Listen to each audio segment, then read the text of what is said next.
sa douleur a drastiquement diminué. Une autre, c'est drôle, hein, j'aime bien voir ça. 3 cm de jambes qui repoussent, c'est génial. Donc, je pense que le Saint-Esprit est en train de faire des choses et il va continuer. Et j'ai envie de prendre un peu de temps pour faire du ministère, c'est comme ça qu'on appelle ça. Faire un temps de ministère. Je vais peut-être prier certaines personnes pour certaines choses spécifiques. Et je préfère préciser une chose.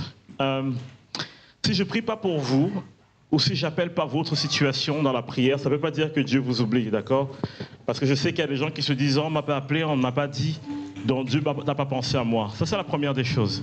La deuxième des choses, c'est que l'onction est élastique. Vous pouvez tirer dessus autant que vous voulez, ça remplit toujours l'endroit. L'onction, c'est comme l'air. Si vous mettez de l'air dans une bouteille, ça prend toute la place possible. Pourquoi je dis ça? Parce que Jésus allait chez Jairus pour guérir sa fille, et en cours de route, la femme à la perte de sang touche Jésus. Il y a une force qui sort de Jésus, qui guérit cette femme, et Jésus va là où il doit aller, et il ressuscite la petite. Donc, en touchant Jésus, elle n'a pas diminué la puissance de l'onction. Donc, il ne faut pas penser que si je prophétise sur une personne à côté de vous, c'est que vous ne pouvez pas prendre. Non, si la parole vous parle, prenez pour vous. D'accord? L'onction est disponible, elle n'appartient à personne. Enfin, elle appartient à l'Église. Prenez-la. D'accord? Donc voilà, c'est juste pour le temps tout à l'heure où je vais donner quelques paroles prophétiques. Mais personne ne se vexe. Et n'oubliez pas qu'on est plus de 150. Donc si je voulais prophétiser sur vous, il me faudrait au moins une après-midi, voire peut-être une journée. Et je ne peux pas le faire. On a partagé beaucoup de choses, en fait, ces 2 jours. Et j'espère que vous avez reçu, vous avez pris quelque chose pour vous. Quand vous venez à ce genre d'événement, ne vous attendez pas à tout saisir. D'accord? Généralement, vous allez avoir 2, 3 choses qui vont vraiment vous parler et d'autres qui vont être en sommeil en vous. Mais partez avec quelque chose.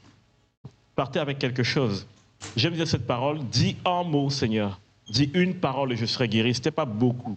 Donc peut-être pour votre saison actuellement, pour votre besoin, vous aviez besoin d'entendre une chose. Et je sais que la prochaine fois qu'on vous parlera de Goliath, pour certains ici, vous aurez une autre image de Goliath. Vous allez dire, ah, qui, ce bavard? Vous ne le verrez plus comme d'habitude. Alors, on avait commencé par se poser une question, est-ce que nous voulons vraiment le feu? Est-ce que c'est vraiment notre désir d'avoir ce feu? Et même si on peut dire, je veux ce feu, il y a la réalité que le feu vient avec un prix à payer qui est effrayant. Et ce prix à payer est effrayant parce que nous pensons que nous allons accomplir les œuvres de Dieu avec nos propres forces. C'est pour ça que ça fait peur. Mais au moment où on se rend compte que ce n'est pas par nos forces, ça change tout. J'écoutais un évangéliste, Daniel Kolenda. Je ne sais pas, peut-être quelqu'un. Certains connaissent Daniel Kolenda ici? Certains connaissent Reinhard Bonnke? Reinhard Bonnke, c'est l'homme, je pense, qui a déclenché cette passion chez moi. Reinhard Bonnke est venu au Cameroun, j'étais tout petit, je devais avoir 8 ans. Et il a donné des prospectus. Mon oncle est arrivé chez mes parents avec un prospectus de Reinhard Bonnke et il dit à ma mère, il se passe des trucs impressionnants au stade, il faut que j'y aille. Et il a laissé le prospectus et il est parti. Donc moi, je prends le prospectus, je lis et tout, et je tombe sur le passage des actes. Seigneur, étends ta main afin qu'il se fasse des signes, des prodiges et des miracles. Et moi, à 8 ans, je me dis, non, il y a un truc qui ne va pas. Parce que ça, je ne le vois pas dans l'Église. Donc soit la parole de Dieu est vraie, soit, à un moment donné, quelqu'un s'est perdu quelque part. Il y a un truc qu'on a raté. Et je sais qu'à 8 ans, cette interrogation est venue dans mon cœur. Mais bon, comme tous les enfants, j'ai continué ma vie, continué à avancer dans la vie. Et cette interrogation est revenue plus tard. Elle est revenue me questionner. Et donc, je ne vous apprends rien. Je crois à la puissance de Dieu. Je crois au surnaturel de Dieu. Je crois que ce que Dieu fait même là, ce ne sont que les prémices de ce qu'il est capable et de ce qu'il veut faire. Bruno est en train de nous parler du fait qu'à la base, il faisait une réunion de prière, il faisait un culte qui a duré 14 ans. Ça ne s'est pas arrêté, c'est impressionnant. Et donc, vous avez derrière, 14 ans, mesdames, vous avez bien entendu, c'est année, c'est 14, oui. Et vous avez d'autres mouvements comme ça que je trouve impressionnants. La personne qui m'a fait ressentir le Saint-Esprit pour la première fois, c'est un Anglais, Nathan Morris. Alors, il faut que je vous explique un peu. Je ne croyais pas du tout aux manifestations du Saint-Esprit et je croyais que les gens qui tombaient dans le repos de l'Esprit étaient des simulateurs émotionnels qui étaient en train de vouloir captiver l'attention des gens. Il y en a, mais ce n'est pas tout le monde. Et donc moi, je vois ça et je me dis, oh, ça, c'est des trucs que je trouve ridicules. Je ne vois pas l'intérêt de faire ça. Dieu n'a pas besoin de ça. Et j'étais leader de louange dans une grande assemblée à l'époque, une méga church. Et ce jour, Nathan Morris vient et il y a 12 000 personnes. C'est immense. Et là, c'était la première fois que j'étais en soliste. Et je me suis dit, Seigneur, ça tombe tellement bien, je suis en soliste le jour où il y a un évangéliste rempli du feu. Et il descend de l'estrade. Après sa prédication, c'était le bazar, c'était un champ de bataille. Il prie sur les gens tombent dans tous les sens. Des gens sortent de fauteuils roulants. J'ai vu cet homme, on lui a amené une école de sourds et muets.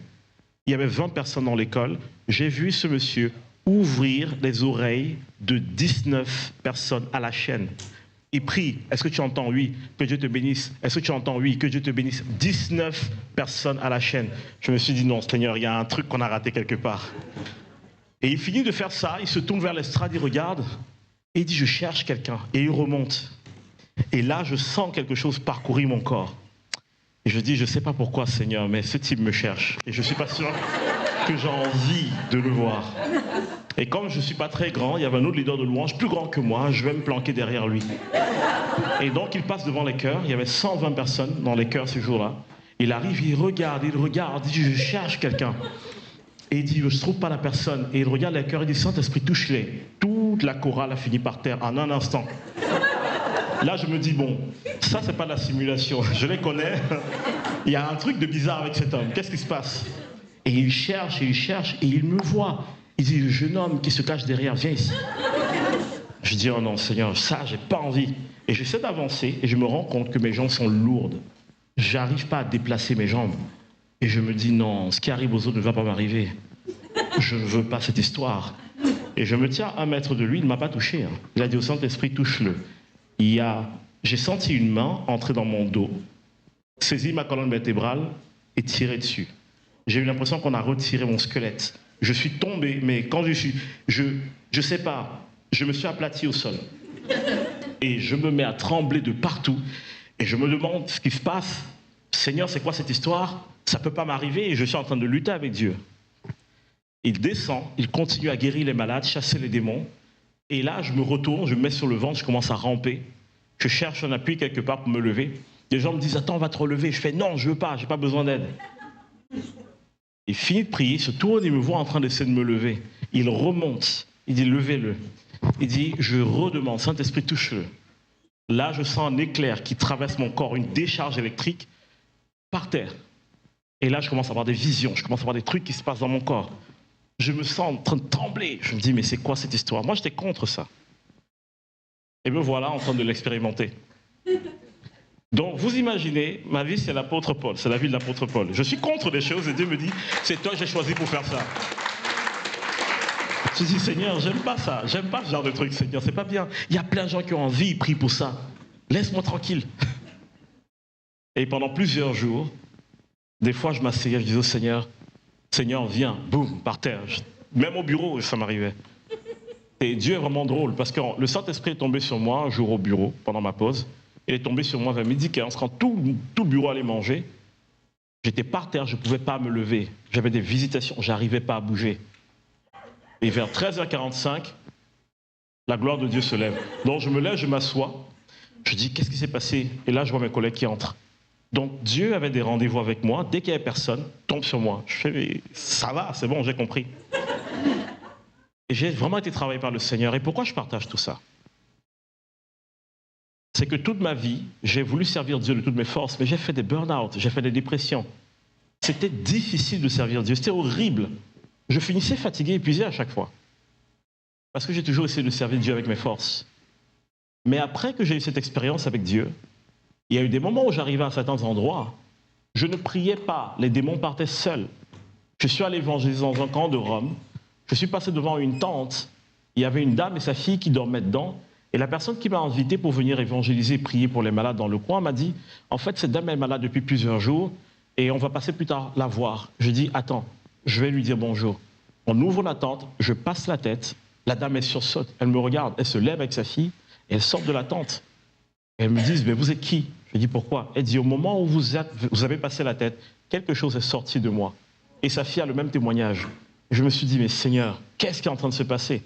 Je me suis retrouvé dans le RER à Paris, dans les transports. Je suis en train d'attendre le train, je fais la queue et je me tiens derrière une dame. Elle se met à trembler, elle se retourne, elle me dit « Je vous en supplie, laissez-moi partir ».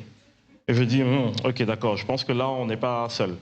Il y a d'autres personnes. » Et il y avait un démon à l'intérieur. Mais bon, vous imaginez que si je commence à faire de la délivrance dans le métro parisien, on va m'embarquer en même temps que la personne que j'essaie de délivrer. Donc, on va dire, c'est deux fous qui discutent. Ils ne vont pas comprendre ce qui se passe. Donc, je lui ai dit, OK, tu peux partir. Parce que là, je ne pouvais rien faire. Je n'étais pas au bon endroit et dans les bonnes conditions. C'est le matin, les 8 heures, tout le monde va bosser. Ce n'est pas l'endroit pour faire ça. Mais j'étais énervé. 2 fois, ça m'est arrivé. Une autre fois, j'ai regardé une personne, elle s'est désarticulée littéralement devant moi. Ses bras ont commencé à se tourner dans tous les sens. J'ai fait, d'accord, ça, c'est un autre niveau, ça. C'est juste pour vous dire une chose. Si je voulais faire ça par ma propre force, je ne pourrais pas. Mais il y a le Saint-Esprit en nous qui vient, qui nous transforme, qui nous refaçonne et qui prend plaisir à exécuter des choses qui nous surpassent, qui ne reposent pas sur notre intelligence. Et donc le feu, nous en avons peur parce que nous voyons juste nos efforts qui sont faibles par rapport à la mission. Mais la mission ne se fait pas sur la base d'un effort humain, ça se fait sur la base de la capacité surnaturelle du Saint-Esprit qu'il vient déposer en nous. Et ensuite, j'ai parlé de l'intimidation. Je vous expliquais que Goliath, au-delà de tout ce qu'il prétendait, de tout ce qu'il représentait, ne pouvait pas aller au-delà d'une certaine limite. Il était limité, Goliath. Et j'ai réexpliqué hier, je vous ai dit, si vous lisez les noms des lieux où il se tenait, vous voyez la couronne d'épines, vous voyez le dos qui a été labouré par les coups, et vous voyez la frontière du sang. On voit encore une illustration de Jésus. Goliath et David se tenaient dans une vallée qui est littéralement Jésus-Christ. Et dans cette vallée, Goliath ne pouvait rien faire. Si vous creusez l'histoire et que vous allez encore plus loin, il y a encore tellement de symbolique de Christ. Il y a tellement de choses qui prouvent que Goliath ne pouvait qu'essayer d'impressionner. À un moment donné, pendant qu'ils sont en train de se disputer David et Goliath, Goliath dit à David, toi viens. Pourquoi il lui demande de venir? Vas-y. Si tu es si fort que ça, pourquoi tu ne vas pas? Pourquoi si tu te demandes de venir? Vivez un peu la scène. Il y a des choses qui étrangement prouvaient que Goliath, malgré son arrogance, quelque chose le travaillait quelque part. Et on voit que David vient et David réussit à vaincre Goliath. Je vais revenir sur cette histoire tout à l'heure parce que j'ai une révélation que je vais vous donner. Et ce matin, je vous ai parlé du fait que Dieu a déjà orchestré votre victoire. Dieu a prévu avant la fondation du monde qu'il mettrait tout ce qu'il faut pour que vous réussissiez. J'ai un autre enseignement là-dessus, le tribunal de Christ. Pour ceux qui vont télécharger les ressources, j'ai un livret qui s'appelle « Inaccusable devant Dieu », qui s'intitule « Inaccusable devant Dieu ». Et dedans, j'explique ce qui se passe dans le monde spirituel. Et j'explique pourquoi est-ce que vous ne pouvez pas être accusé devant Dieu. Job pouvait être accusé devant Dieu, mais pas vous. J'explique pourquoi, qu'est-ce qui manquait en fait à Job que nous avons. Parce que l'autre personne qui a vécu la même histoire que Job dans la Bible, c'est Josué. Et dans le livre de Zacharie, on raconte son histoire. Et on se rend compte que Josué avait un avocat devant Dieu. Job n'avait pas d'avocat. Et on voit que l'attitude de Dieu, ou même plutôt l'attitude de l'avocat, parce que l'avocat s'est permis plein de choses, mais l'attitude de l'avocat a fait en sorte que le tribunal était obligé d'aller dans le sens de Josué. 2 personnes accusées par le diable devant Dieu, une personne n'est pas touchée et une autre l'est. La Bible dit que Job était un homme qui était juste, mais la Bible dit que Josué était un sacrificateur, mais dont les vêtements étaient sales, le symbole du péché. Cependant, c'est Josué qui s'en sort. Pourquoi? L'avocat a fait la différence. J'explique tout ça là-dedans. Et j'explique aux chrétiens pourquoi ils n'ont pas à se comparer à Job, c'est ça le terme, mais se comparer à Josué. Parce que la Bible dit que vous avez un avocat auprès du Père. Le tribunal a changé, les amis. Ce n'est plus la même chose. Donc, tout ce qui peut se passer, c'est que Goliath va venir et Goliath va essayer d'impressionner. Goliath va montrer les muscles, envoyer les gens intimidés. Parfois, on va avoir des coups, des blessures, mais tout ce qu'il peut faire, ce n'est que ça. Et parfois, on va se dire, la vie est difficile, Steve. On n'a pas la force d'accomplir la mission. Et je vous rappelle ce que je vous ai dit hier. Les disciples n'ont pas été malheureux. Ils ont vécu des choses horribles. Je ne comprends pas comment quelqu'un peut dire crucifiez-moi à l'envers. Je ne comprends pas déjà la notion d'être crucifié. Je ne comprends pas. Donc lui, il ne s'est pas dit Seigneur, sors-moi de là. Il s'est dit, vous voulez me crucifier? Bon, en fait, je ne suis pas digne de faire comme Jésus. Est-ce que vous pouvez mettre ma tête en bas? J'ai envie de dire, Pierre, c'est quoi ton problème? Les anges passent le temps de te visiter. Moi, j'aurais dit, Seigneur, sors-moi de là. Mais c'est parce que je réfléchis avec ma pensée humaine. Pierre, les apôtres, tous ces martyrs, ils avaient autre chose. La Bible dit qu'ils voyaient comme une gloire de souffrir pour Christ. Je dis, Seigneur, non, il y a un truc qui ne va pas. Ces gens ils avaient fumé quelque chose. Il y a un truc qui ne va pas. Ils avaient fumé le Saint-Esprit. Ils avaient goûté à des choses, des dimensions, d'une intimité avec le Saint-Esprit qui fait qu'ils ne regardaient pas la vie et les souffrances de la même manière que nous. Dieu n'a pas prévu que vous réussissiez par vos propres capacités. C'est d'ailleurs pour ça que Dieu aime bien prendre les gens qui ne sont pas aptes. Il prend les gens qui se disent, ça c'est pas mon truc. Je vous dis, il y a 7 ans encore, je ne voulais rien savoir du prophétique. Dieu m'a dit, c'est bon, c'est bien. Au moins comme ça, tu ne vas jamais t'enorgueillir. Je ne dis pas que ces avez un don de prophétie, Dieu ne va pas vous utiliser. Mais je vous dis juste une chose.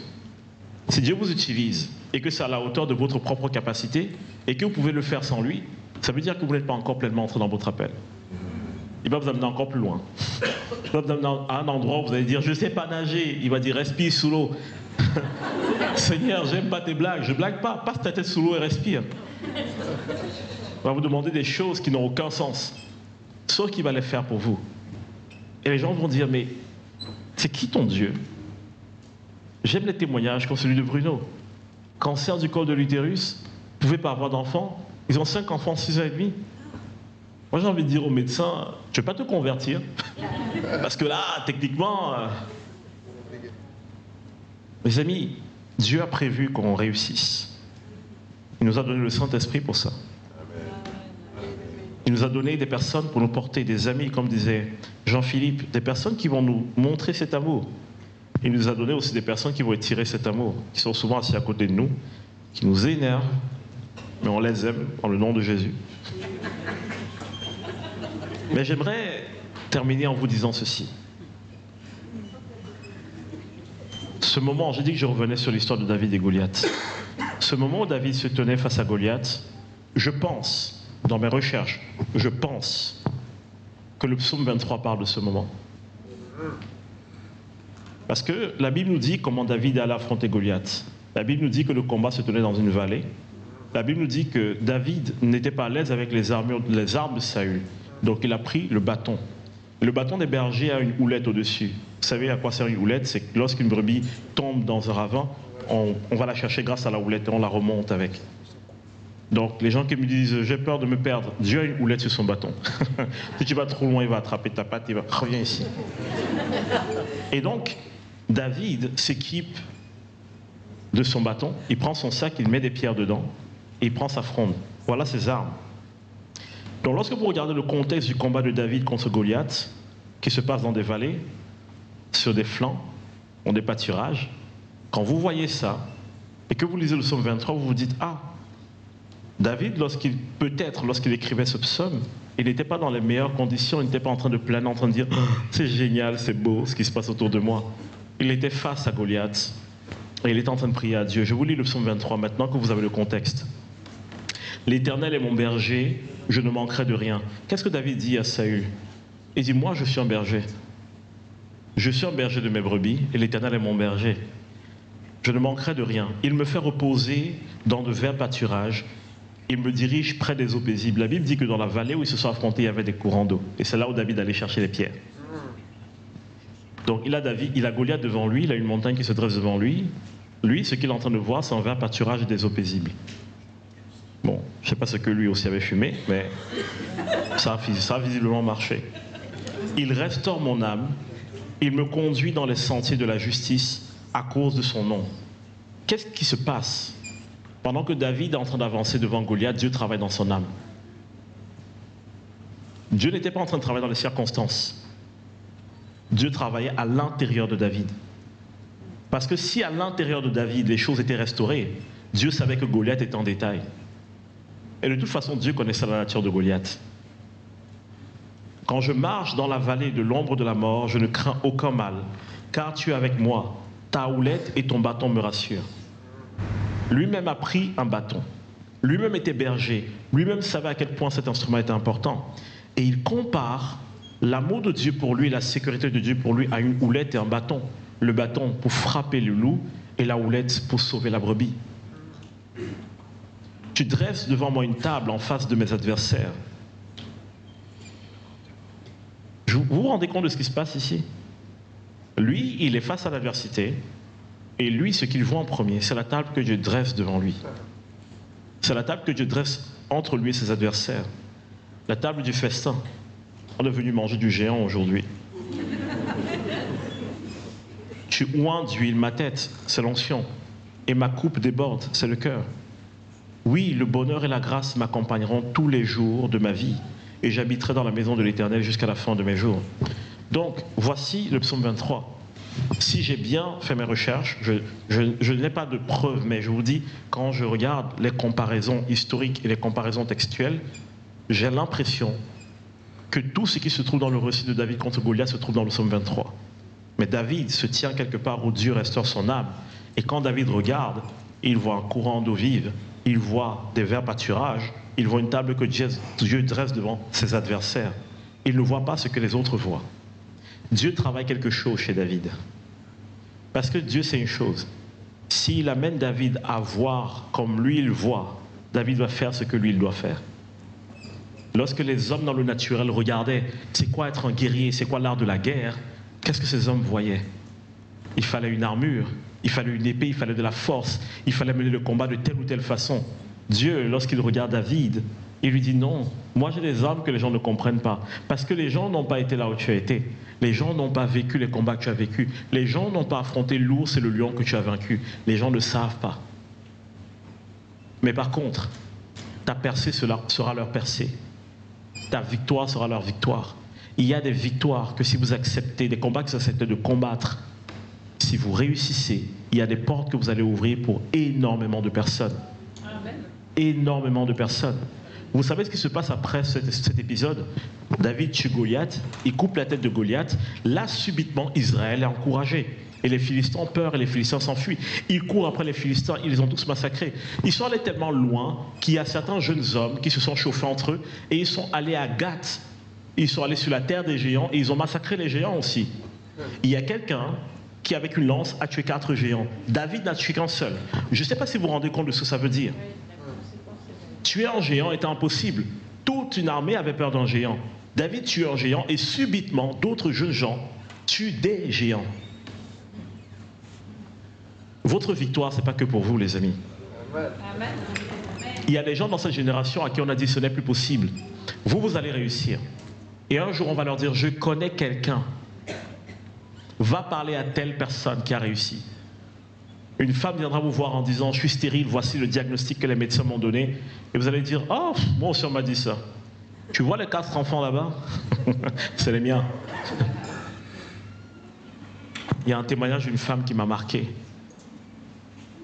C'est un pasteur, je pense, qui était en Ukraine. Un pasteur, je crois, nigérian, d'origine nigériane, qui est en Ukraine. Et on lui a dit, écoute, non, en Pologne, il est en Pologne. Et on lui a dit, écoute, ta femme a un problème au niveau de son utérus, il faut tout retirer. Et donc, ils sont obligés, ils prient, rien ne change. Donc, on lui enlève carrément tout l'utérus, elle ne peut pas concevoir, elle ne peut pas porter d'enfant.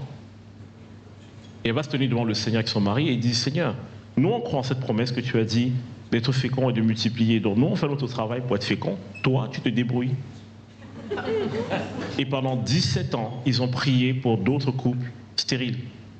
C'était difficile comme épreuve. Tu essaies d'avoir un enfant, tu n'y arrives pas et tu dois prier pour les femmes qui n'ont pas d'enfant. Pendant 17 ans. Un jour, elle commence à avoir des malaises, on ne sait pas ce qui se passe. C'est une dame lui dit, tu ne serais pas enceinte, elle dit, on ne te moque pas de moi, je ne peux pas avoir d'enfant. La dame lui dit, va comme voir un médecin, on lui fait une échographie et on voit qu'elle a un fœtus dans le ventre qui est suspendu. Elle a mené la grossesse jusqu'à terme, mais elle a accouché par voie basse. Elle a 4 enfants aujourd'hui.